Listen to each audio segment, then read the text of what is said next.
직류기의 특성 곡선에 대해서 알아보도록 하겠습니다. 직류기는 크게 계좌 부분이 독립적인 전원을 취하는 타여자와 그 다음에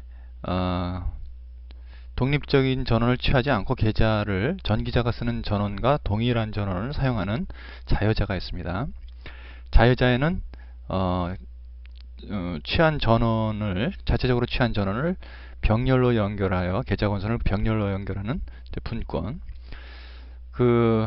자체적으로 취한 계좌 전원을 직렬로 연결하는 직권, 그 다음에 이 분권과 직권 두 가지를 모두 다 활용하는 복권의 세 가지가 있죠. 우리가 특성 곡선을 얘기할 때는 각각의 경우의 환경에서 발전기 특성과 전동기 특성을 항상 얘기를 합니다. 그래서 발전기 특성은 우리가 뭐죠? 발전 전압이 어떻게 변하느냐, 부하 변동에 따라서 어떤 식으로 변하느냐 하는 것이 발전기 특성이죠. 그 다음에 그것은 발전기의 전압 특성 곡선이라고 보통 우리가 부릅니다. 전동기 특성을 우리가 분석할 때는 두 가지, 얼마나 빠른 속도로 어떤 속도를 유지하느냐, 어떤 부하가 변하는 상황에서 어떠한 속도를 유지하느냐, 또는 부하가 변하는 상황에서 어떠한 토크를 유지하느냐가 되겠죠. 속도와 토크의 차이점은 여러분들 아시죠? 속도는 여러분들이 자동차를 운전할 때 저속 기아를 낼 때는 어떻습니까? 큰 토크, 큰 축에 힘을 낼 수가 있는 것이죠. 하지만 큰 토크를 내는 경우에는 속도는 어떻습니까? 속도는 높은 속도를 얻을 수가 없죠. 그래서 토크라는 의미가 그런 축이 갖고 있는 힘이다라고 여러분들이 이해하시면 되겠고요. 속도라는 것은 물리적으로 얼마나 빨리 돌아가느냐 하는 그런 것으로 이제 이해를 하시면 될 것 같습니다. 이 두 가지 대표적인 특성들이 사실 크게 두 가지 기본적인 수식에 의해서 얻어지는데요. 유기전압에 관련되어 있는 식, 그 다음에 유기전압 2와 단자전압과의 관계, 그 다음에 구체적으로 속도의 특성, 이 속도의 특성은 앞에 두 가지 수식으로 얻어지는 것이고요. 또 단자전압이 토크가 어떠한 수식으로 되어 있느냐 하는 이 토크 특성 곡선의 기본이 되는 수식입니다. 구체적인 곡선의 형태가 어떻게 얻어지는지를 한번 살펴보도록 하죠.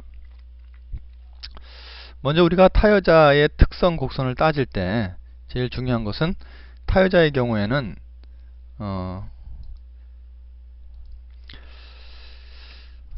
분권의 경우와 유사한 특성을 갖는다 하는 것을 관심 있게 볼 필요가 있습니다. 왜냐하면 분권의 계좌 전원을 사실 여기를 이쪽으로 이렇게 연결시켜 버린 것이죠. 이렇게 연결시켰을 때 타여자의 전기자에 인가되는 외부 전원 값이 동일하게 병렬로 단자 전압이 분권 건선에 인가가 됩니다. 분권 건선의 저항은 일정하죠. 그래서 분권 건선의 저항과 양단의 전기자에 인가되는 전압에 의해서 사실 IF가 결정이 되죠. 계좌 건선에 흐르는 전류. 그러니까 IF 값이 항상 일정하게 됩니다. 왜? 병렬 연결이니까. 그리고 IF 값이 결과적으로 뭡니까? 자속을 발생하죠. 근데 IF 값에서 발생하는 자속은 비례관계입니까? 비례관계가 아니라 IF하고 파의 비례관계가 아니라 이제 포화곡선이 됩니다. 포화곡선. 여러분들이 이미 알고 계시겠지만 이런 것들을 유의하시면은 재미있는 여러 가지 특성 곡선을 직접적으로 얻는 것이 가능하게 됩니다. 자, 직권기에서 그러니까 분권 발전기의 발전 특성, 즉 전압 특성이 어떻게 되는지를 한번 살펴보도록 할까요? 전압 특성은 무엇에 대해서 부하의 변동에 따라서 전압이 어떻게 되는지를 보는 것입니다. 그 수식을 보자면요. 먼저 유기되는 전압을 볼 수가 있죠. 유기되는 전압은 어떻습니까? 이 전기자 양단에 유기되는 전압이 2죠. 그 E 값은 여기 대문자인데 소문자 E나 대문자 E나 같은 의미로 쓰도록 하겠습니다. K는 상수고요. 속도 N과 자속 파이에 비례합니다. 속도 N은 원동기 속도죠. 그쵸? 발전기의 경우에는 여기 축이 원동기 수차가 연결돼서 돌아간다고 생각을 하니까 원동기 속도에서 수차라든지 원자력, 터빈에 의해서 발생하는 모든 속도는 기계적인 속도는 일정하다라고 생각을 하면은 6이 되는 전압은 결국 파이에 비례합니다. 근데 파이는 이 경우에 어떻습니까? 파이는 아까 얘기했듯이 직권의 경우에 일정한 값이 나오죠. 여기 보시면은 일정한 파이가 나오니까 결과적으로 이 값도 일정합니다. 그래서 단자전압은 처음에 시작할 때 이 값에서 시작을 하죠. 이 값에서 시작을 하는데 여기 이제 IA 값, 즉 전기자 전류 값이 증가함에 따라서 단자전압 값은 이 값에서 전압 강화를 거치고 떨어지게 됩니다. 그래서 IA 값이 커짐에 따라서 이 부분이 커지게 되죠. 그래서 강화가 계속 일어나게 됩니다. 이제 수평은 안 되는데 수평에서 아래로 계속 떨어지게 되죠. IA 값이 커짐에 따라서 이 폭이 IA, RA가 되겠습니다. 자, 이제 전동기 특성이죠. 전동기 특성 곡선은 속도와 토크 특성 곡선이 있는데요. 속도는 어떻게 되겠습니까? 우리가 1식과 이제 2식을 통해서 3식을 얻어지죠. 3식에서는 전동기의 경우에는 E-IARA가 아니라 E 플러스가 되는 거죠. 그렇죠? 왜? 인가하는 단자 전압이 먼저 이제 들어가고, 이게 이제 여기는 숫자가 아닙니다. 숫자가 아니고 여기서 이제 부하가 이제 연결되는 거죠. 전기적 부하가 연결이 되고 여기서 이제 전기적 부하가 아니죠. 여기서 이제 전압이 들어가는 거죠. 직류 전원이 여기가 연결이 돼서 들어가게 되면은 그것이 전기자 저항에서의 전압 강화를 거치고 나서 2에 유지가 되죠. 그러니까는 2와 강화를 합친 값이 플러스 전동기의 경우. 그래서 이제 그 2식과 1식을 합치면은 n, 여기 라지 n과 스몰 n 똑같은 값입니다. n에 관해서 정의하면 n은 k 파이분의 2가 되는 거였고요. 2는 다시 이걸 넘기면은 v-ia ra가 되죠. 자, 이 수식도 자세히 보시면은 직류기의 경우에는 파이가 뭡니까? 일정하죠. 일정하다고 생각하니까 결국 v 값에서 시작해 가지고 ia, ra, 발전기와 유사한 특성이 있죠. 속도 n 값은 ia에 비해서 처음에 어떤 전압값 일정 값에서 시작해서 시간이 가면서 강화 특성, 강화가 되는 모양을 나타냅니다. 일단은 이제 이 부분이 영향을 미치게 되는 것이죠. 자, 토크는 아까 말씀드렸던 것처럼 이 아랫부분에 서 있는 것처럼 T는 K-파이 IA입니다. 그래서 토크라는 것은 구체적으로 도체에 흐르는 전류와 그 다음에 도체에 인가된 전압, 자속이죠. 자속의 세기, 자속수하고 이제 관계가 되는데요. 여기가 자속이 일정하죠. 파이가 일정하다고 그랬으니까 결과적으로 IA에 비례합니다. 토크는 IA에 비례하니까, 그쵸? 토크는 IA하고 토크 값은 선형 비례 관계가 이렇게 있게 되는 겁니다. 자, 이제 이 개념을 이제 이해하면 직권의 경우에는 여러분들이 크게 바뀌는 것이 하나 있는데요. 직권의 경우에는 여기 파이를 발생하는 것이 일정하지가 않습니다. 왜? 아까는 여기 외부 전압 V가 인가되면은 계자의 건선 저항에 의해 가지고 일정 여기 전압이 흐르고 일정 전류가 흐르고 전류에 의해서 파이가 일정하게 항상 흐른다라고 얘기를 했었죠. 근데 이 경우에는 파이가 어떻습니까? 아래 직권의 경우에는 파이가 흐르는 전류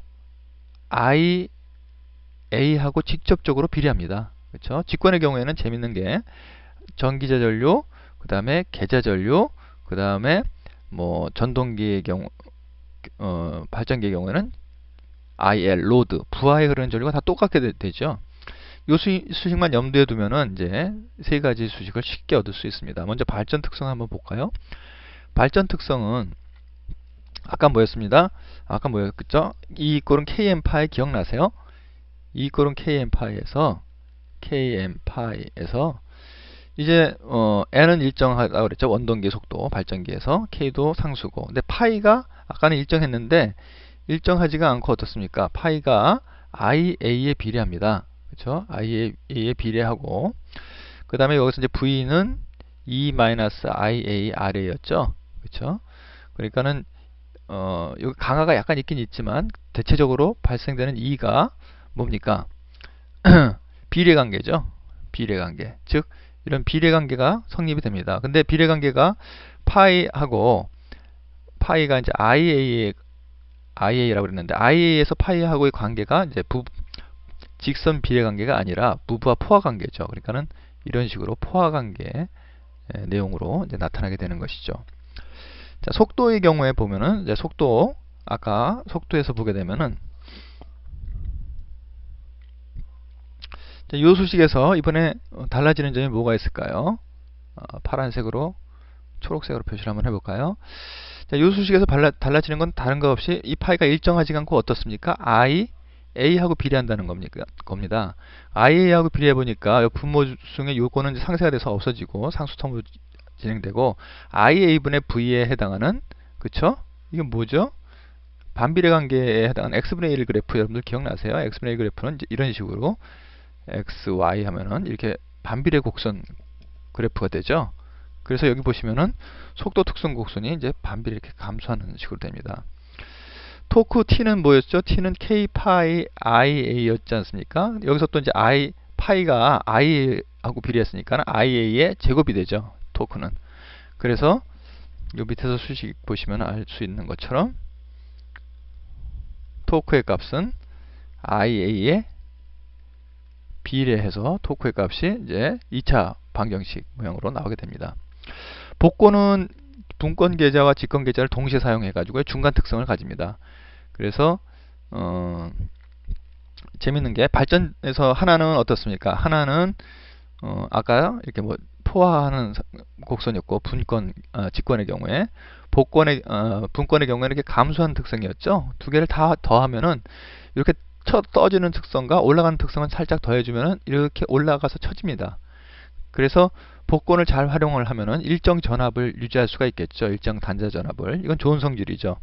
환경의 변화에 상관없이 전압을 일정하게 유지하는 성질이 있습니다.